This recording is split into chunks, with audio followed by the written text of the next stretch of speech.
তো এরা তো হলো জঙ্গি, এরা প্রতিনিয়ত অস্ত্র ক্যারি করে, আবু সাইদারে এরা নিজেরা মারি আওয়ামী লীগের উপরে দোষ চাপাই দিছে। এরা এদের এই যে যতগুলো স্টুডেন্ট মারা গেছে সবগুলার এই জঙ্গিরা মারছে।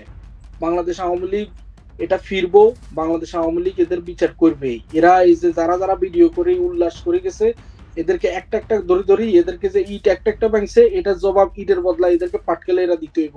জুলাই এখন মানে মানুষের কাছে এটা একটা গালি হয়ে গেছে। এখন আপনি দেখবেন ফেসবুকের মধ্যে ঢুকলে সবাই জুলাইয়ের কথা বলে গালিগালাজ করতেছে। মানে জুলাই মানে এরা জুলাইয়ের লগে 1971 বা স্বাধীনতা যুদ্ধ এগুলারে মিলানোর চেষ্টা করতেছে বা কম্পেয়ার করতে চেষ্টা করতেছে, বাট এটা হলো গাছে মাছে, মানে এটা তো মিলে না কোনোভাবে। জুলাই হলো বাটপারি, জুলাই হলো জঙ্গিবাদ, জুলাই হলো লুট, জুলাই হলো পুলিশ হত্যা করা, জুলাই হলো বঙ্গবন্ধুর গান বাজাই, তারপরে বঙ্গবন্ধুর মূর্তি ভাঙা। জুলাই নিয়ে মন্তব্য যেগুলো আপনি দেখেন, এই যে এরা জুলাইরে পুঁজি করি, এদের যে উপদেষ্টা হইছে উপদেষ্টার পিএস এরা শত শত কোটি টাকার দুর্নীতি করছে। মানে যেগুলো বাদ খাইতে বাতাইতো না, ঠেং মিলে হইতাইতো না, এগুলো অনগা হাজার কোটি টাকার মালিক, লাইক শত কোটি টাকার গাড়ি লই চলে। তো এই জুলাই হলো, এইটা হলো এক নম্বর বাট পারে। দ্বিতীয় নম্বরে দেখেন এই যে জুলাইরে পুঁজি করি দেশের কোনো উন্নতি বা অগ্রগতি কোনো কিছু এরা করতে পারে নাই। এই জুলাইয়ের পরে আইন শৃঙ্খলার কি একটা অবনতি হয়েছে। মানে গত 6 মাসে 400-র উপরে খালি রেপ হয়েছে, 300-র উপরে মার্ডার হয়েছে। তো এইটা হইলো মানে জুলাইয়ের অবদান। তারপরে ইউনুচ্ছা দেশ সুদি হাতে কি করছে, হাতে হাতের যে ট্যাক্স টুক্স আছে সবগুলো হাতে মাফ করাই লাইছে, হাতে গ্রামীণ ব্যাংকের মালিকানা লইছে, হাতে ইয়ে করছে। মানে হাতের এটা হইলো মানে বুয়াতি বয়সে হাতের একটা শখ জাগ যে হাতে বাংলাদেশের নেতৃত্ব দিব, বাংলাদেশের প্রধানমন্ত্রী হইব। তো এটার অনুযায়ী হাতে দীর্ঘদিন ধরে একটা মানে চক্রান্ত করছে, বিদেশ থেকে টাকা আনি বাংলাদেশের যে জঙ্গিরা আছে জঙ্গিদের মধ্যে বিতরণ করি, এদেরকে মানে শেখ হাসিনা বা আওয়ামী লীগ সরকারের পিছনে লাগাই দিছে। তারপরে জুলাইয়ের আন্দোলনটা আসিল কি লই, জুলাইয়ের আন্দোলনটা আসিল কোটা আন্দোলন, মুক্তিযোদ্ধার নাতিপত্নীরে শেখ হাসিনা কোটা দেব এটার লাই বলি। তো এই কোটা আন্দোলনের অংশগ্রহণ করি, কোটা আন্দোলনের টাইনতে টাইনতে এটারে সরকার বিরোধী আন্দোলন নামা আলাইছে। তারপর হিগুন যে দাবি করে হিগুনের এই মরছে সেই মরছে। এখন আইন শৃঙ্খলা বাহিনীর উপরে যখন আপনি আক্রমণ করবেন, যখন এদেরকে আপনি মারতে চেষ্টা করবেন, আইন শৃঙ্খলা বাহিনী কি মানে আমরা ধরে চুমা দিব? অবশ্যই ওরা ওদের যে আত্মরক্ষার জন্য ওরা অস্ত্র ব্যবহার করছে, তার মানে এই না যে এই জুলাই লাল বন্দর এগুলারে মারি গেলেছে। এইগুলারে এই যে জামাইচ্ছা বিএনপি জঙ্গিরা এদেরকে মারি ইন্টারন্যাশনালি এটা প্রেজেন্ট করছে যে আওয়ামী লীগ সরকার এদেরকে নির্বিচারে মারছে, গুলি করছে। এই জন্য বহির্বিশ্ব থেকেও হয়তো আওয়ামী লীগ তখন একটা চাপে ছিল, মানে বিকজ মানুষ এগুলো দেখতেছে আর অনলাইনে দ্রুত এই রুমর গুলো স্প্রেড হয়েছে। তো জুলাইয়ের মানে আপনি আমার একটা ভালো দিক দেখাইতে পারবেন না, বা বাংলাদেশের একটা মানুষ ভালো দিক দেখাইতে পারতো না। মানে বাংলাদেশের মানুষের জন্য 1 বছরে ডক্টর ইউনুচ্ছা কি একটা কাজ করছে, মানে এটা একটা উদাহরণ দেওয়া যায়। মানে এরকম কোনো একটা কাজ নাই আপনার দ্রব্য মূল্যের উদ্যোগতি, মানে এগুলো তো সব জুলাইয়ের ফসল। তারপরে আপনি দেখেন এই যে জুলাইতে যে পরিবারগুলা মানে বলতেছে যে তারা যোদ্ধা গো, মা বাবা এরা হইলো সবগুলো টাকার লোভী। এই যে আবু সাইদটা মরে গেছে, দেন হাতের মা গতকালকে এক নিউজে বলতেছে কি সে ঠিক মতো টাকা পাইতেছে না, তারা টাকা দিতে, অথচ এদের ফ্যামিলিরে কোটা লোটা ব্যাগগুলা দি, ফ্যামিলির এস্টাবলিশ করি, চাকরি দি, 30 লক্ষ টাকা এককালীন দি। মানে বিশাল অবস্থা। যে কোটালো যুদ্ধ হয়েছে, কোটা কিন্তু চলমান, কোটার জায়গায় কোটার হলো ব্যাগ নিল, মানে হাক্কে তাই সরকারে পতন করলো, ক্ষমতা চিন্তাই করলো ডক্টর ইউনুচ্ছা। মানে জুলাই মানে জুলাইরে নিয়ে বিবৃতি দেওয়ার মতো এখানে আর কোনো কিছু থাকে না। তারপর আপনি দেখেন একটা স্বাধীন দেশের আবার স্বাধীন হয়েছে, 5ই আগস্ট মানে স্বাধীনতা দিবস, এগুলো যুদ্ধ করছে। তারপরে তাকায় দেখেন এই যে এই জুলাই জঙ্গি হাতে মুক্তিযোদ্ধারা কিভাবে লাঞ্ছিত হয়েছে, এদের গলার মধ্যে জুতার মালা দিছে। তারপরে সংখ্যালঘুরে বিভিন্ন ধরনের ধর্মীয় মানে ব্লেম দিয়ে ইগুনের মন্দির ভেঙছে, সংখ্যালঘু বেডিরে কদিন আগে রেপ করছে, তারপরে বাপ ছেলের মাথা কামাই দিছে। এসব তো জুলাই জঙ্গিরা করছে। জামাইচ্ছা বিএনপি এমন ভাবে মাথা ছাড়া দিয়ে উঠছে, মানে আফগানিস্তান ফিলিস্তানি কিন্তু বাংলাদেশ অনগা ছাড়াই গেছে। বাংলাদেশের মানুষের বিন্দুবত্তর নিরাপত্তা নাই। বাংলাদেশের মানুষ এখনকার হাঁটতে গেলে আমরা শেখ হাসিনার আমলে ভালো আছিলাম। তাহলে আপনি জুলাইটারে কিভাবে আমরা রেসপেক্ট আসবো, বা জুলাইটারে কিভাবে সম্মান দিবেন? আর একটা স্বাধীন দেশ দ্বিতীয়বার কিভাবে স্বাধীন হয়? মানে একটা রাজনীতিক ফাইটিং রাজনীতির একটা মানে যুদ্ধের ময়দানটা তুমি এটা স্বাধীনতা যুদ্ধ বানাই দিবা, এটা তো বাংলাদেশের মানুষ মানি লেবো না।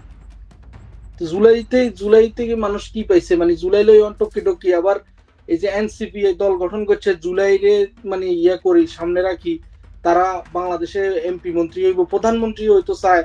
এই যে নাহিদ, তার বাবা শিশু দর্শন করি, তার বাবার ভিডিও আছে, আমি ফেসবুকের মধ্যে দিছি। একটা কুলাঙ্গারের ছেলে সেই বাংলাদেশের প্রধানমন্ত্রী হইতে চায়, এখনো ভিডিওটা আছে। তার নিজের শিক্ষা প্রতিষ্ঠানের ছাত্রগুলোতে সে মার খেয়েছে।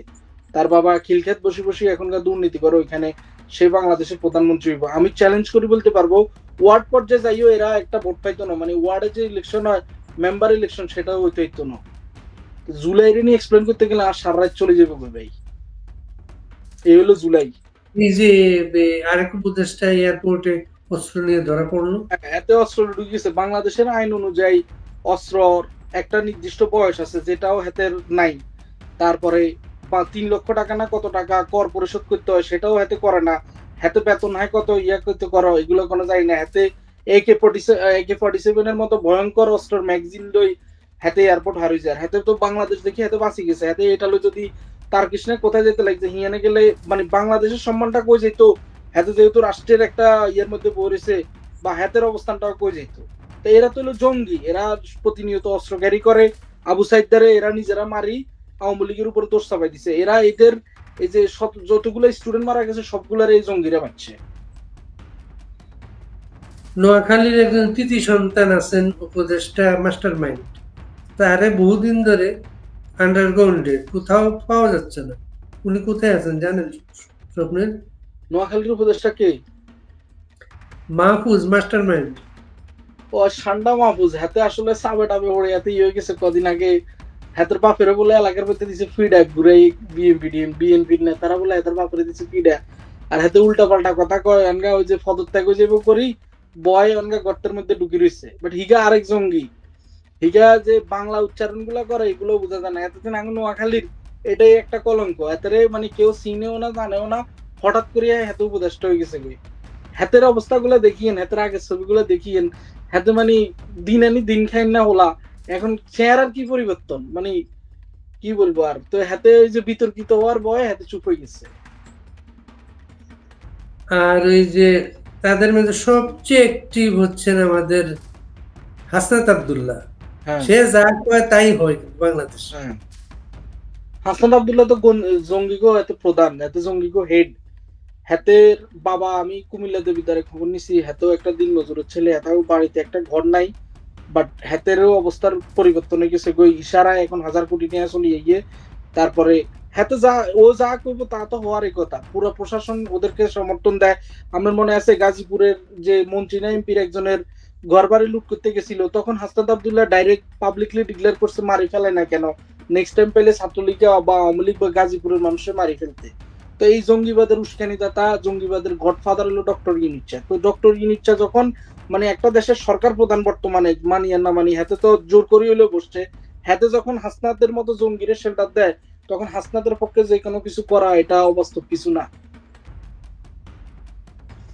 32 নম্বরটা ভেঙে ফেললো স্বপ্নীল, কোনো প্রতিরোধ হলো না। কবে এর প্রতিরোধ আশা করেন? ধানমন্ডি 32 যেটা, এটা বঙ্গবন্ধু স্মৃতি বিজড়িত একটা বাড়ি। এটার প্রতিরোধ, প্রতিবাদ এবং এটার প্রত্যেকটা ইটের হিসাব এরা দিব। বাংলাদেশ আওয়ামী লীগ এটা ফিরবো, বাংলাদেশ আওয়ামী লীগ এদের বিচার করবে। এরা এই যে যারা যারা ভিডিও করে উল্লাস করে গেছে, এদেরকে একটা একটা ধরে ধরি, এদেরকে যে ইট একটা একটা ভাঙছে এটার জবাব ইটের বদলা এদেরকে পাটকেলে এরা দিতে হইব। এবং খুব শীঘ্রই। বাংলাদেশের ঋতুর মতো ক্ষমতা পরিবর্তন হয়। এককালীন ক্ষমতায় কোনো সরকারে আসিল না, আর আওয়ামী লীগ এগুলা অনেক আগ ধরে ফেস করে গেছে। সো এগুলো নিয়ে এটার কোনো চিন্তা করার তো মানে হয় নাই, অপশন নাই যে আওয়ামী লীগের আসতো না বা এগুলোর বিচারিত না। এবং ওদের মনের মধ্যে ভয় ঢুকে গেছে বই। এই জন্য এরা আরো উঠি পড়ি লাগছে যাতে আওয়ামী লীগের আরো বিনাশ হয় বা আওয়ামী লীগ আর ফিরতে না পারে। বাট আওয়ামী লীগ আসবো, ধানমন্ডির প্রত্যেকটা ইটের জবাব নেওয়া হইব এবং শীঘ্রই এটা হইব। শেখ হাসিনার বিরুদ্ধে একটা রায় হয়েছে গতকালকে, 6 মাসের জেল হয়েছে, কিভাবে দেখেন সত্যি? শেখ হাসিনা নাই, শেখ হাসিনার কোনো উকিল নেই। জামাইটা উকিলে গেড়ে বানাই দিছে শেখ হাসিনার উকিল, যাতে মানে 5ই আগস্ট পর্যন্ত শেখ হাসিনার বিরুদ্ধে লেখালেখি করে গেছে, এখনো শেখ হাসিনার বিরুদ্ধে লেখালেখি করে। হাতে জামাতের প্রোডাক্ট জঙ্গিবাদ, হাতেরে বানাইছে শেখ হাসিনার পক্ষের উকিল। এখন যেখানে শেখ হাসিনা উপস্থিত নাই, যেখানে শেখ হাসিনার কথা বলার সুযোগ নেই, যেখানে আওয়ামী লীগ আজকে কোণঠাসা, যেখানে আওয়ামী লীগের নেতা কর্মীরা মিথ্যা মামলায় জেলে চলে যেতেছে, মারি ফেলতেছে, ইয়ে ধরে ফেলতেছে, শেখ হাসিনার ওরা যদি ফাঁসির রায়ও দিয়ে দেয়, এটা নিয়ে কথা বলা মানে পুরাই অযৌক্তিক সময় নষ্ট করা। এরা এখন যেমন খুশি তেমন সাজাভাবে দেশ চালাইতেছে। সো আমরা এগুলা কেয়ারও করি না, কারে সাজা দিল ইয়ে করলো এগুলাতে কোনো কিছু যায় আসে না। সাজা দেওয়ার মতো ইউনিটটা কি মানে জনগণের ভোটে হয়েছে, 18 কোটি মানুষের সমর্থন আছে, গুটি কয়েকটা মানুষ ঢাকায় থাকে জামাইচ্ছা জঙ্গি বিএনপির সমর্থনে এখনো ক্ষমতায় পড়েছে, হাতে আদালত বানাইতেছে, হাতে রায় দিতেছে, হাতে সাজা শুনাইতেছে। এগুলো হলো একটা হাস্যকর ব্যাপার। অনলাইনে কথা বলার কারণে একটা সাব্বির জেলে অনেকদিন তার খোঁজ পাওয়া যাচ্ছিল না। আপনি তার দেখেন সর্বশেষ বাক স্বাধীনতাটা কোথায় যায় দাঁড়াইছে। কিছুদিন আগে সাব্বিরের কথাটা আমি শুনছি, ছেলেটা মানে পুরো গায়েব করে ফেলছে। এই অনলাইনের মধ্যে আওয়ামী লীগের পক্ষে বা মুক্তিযুদ্ধের পক্ষে কথা বলতো, ইউটিউবে ছোট্ট একটা চ্যানেল ছিল। এই ছেলেটারে সাইবার মামলায় ঢুকাই জামিন না দিয়ে এই ছেলেটারে মানে লুকাই ফেলছে। আমরা দীর্ঘদিন কষ্ট করার পরে বা আওয়ামী লীগের লোকজন কষ্ট করার পরে এর হদিস পাইছে বা এর ফ্যামিলির রিচ আউট করতে পারছে। শুধু এটা না, মানে এখানে কেউ জয় বাংলা স্লোগান দিতেছে, আমেরিকাতে তার ভিডিও প্রকাশ হইতেছে, তার বাবারে ধরে মারতেছে। কিছুদিন আগে একটা ছেলে, বাড়ি হলো ফেনী, আপনি ফেনীতে ছিলেন দীর্ঘদিন, ফেনীর এই যে একটা ছেলে আমার সাথে এখানে থাকে জয় বাংলা স্লোগান দিছিল, তার বাবারে ধরে ফেনীতে মার দিছে। তো এখানে বাক স্বাধীনতাটা কোথায় গেল? জুলাই স্বাধীনতা দিছে নাকি মানুষের মানে মুখের কথা বলার স্বাধীনতাটাই কেড়ে নিছে? স্বপ্নের এই যে ইলেকশনের কথা বলছে, আগামীতে তারা জুলাই সনদ ডিক্লেয়ার করবে, কিভাবে দেখেন এগুলোকে? ইলেকশনের কথা বলতেছে, ইলেকশন কারে নিয়ে করবে? কে ইলেকশনে যোগ দিব? জামাইচ্ছা? জামাইচ্ছারা আপনার কি মনে হয় জামাইচ্ছা জঙ্গি করে বাংলাদেশের মানুষ ভোট দিব? এরা তো নিজেরাই জানে এদের পায়ের নিচে মাটি নাই। তারপরে বিএনপি, বিএনপি বাংলাদেশের একটা বড় দল, বাট বিএনপি 5ই আগস্টের পরে যে অপকর্মগুলা করছে, যে লুটগুলা করছে, আওয়ামী লীগের অধিকাংশ নেতা কর্মীরা বিএনপি মারি ফেলছে। বিভিন্ন দর্শনে বিএনপির নেতারা জড়িত। এই যে কুমিল্লার মুরাদনগরের এই মহিলারা, হিন্দু মহিলারা দর্শন করছে বিএনপির নেতা। তারপরে এই যে 2 দিন আগে বোলার একটা মহিলারে দর্শন করলো বিএনপির নেতা, আমি ভিডিও আপলোড দিছি। তো এদের এই অত্যাচার অনাচারে বাংলাদেশের মানুষ কি এদেরকে ভোট দিব? আর আওয়ামী লীগ হলো বাংলাদেশের সবচেয়ে বৃহত্তর একটা দল। আওয়ামী লীগ যে নির্বাচনে যাইবো না, তো আওয়ামী লীগের যে ভোটাররা আছে, নেতা কর্মী, মানে যাদের মধ্যে সিল আছে যে আমি আওয়ামী লীগ করি, ওরা ছাড়া যে মানে হাইড এন্ড সিক যে ভোটাররা আছে, এরা যে ভোট দিব কোনায়? তো আওয়ামী লীগ ছাড়া কি এই নির্বাচন সম্ভব? এটা হলো নাটক। আর জনগণ এগুলোতে যাইবো না। যদি জোর জবস্ত করে কোনো ক্ষমতা দখল করার হয় থাকে, ওইটাই করতে হবে। বাংলাদেশে কখনো আওয়ামী লীগ ছাড়া ফেয়ার নির্বাচন হবে না।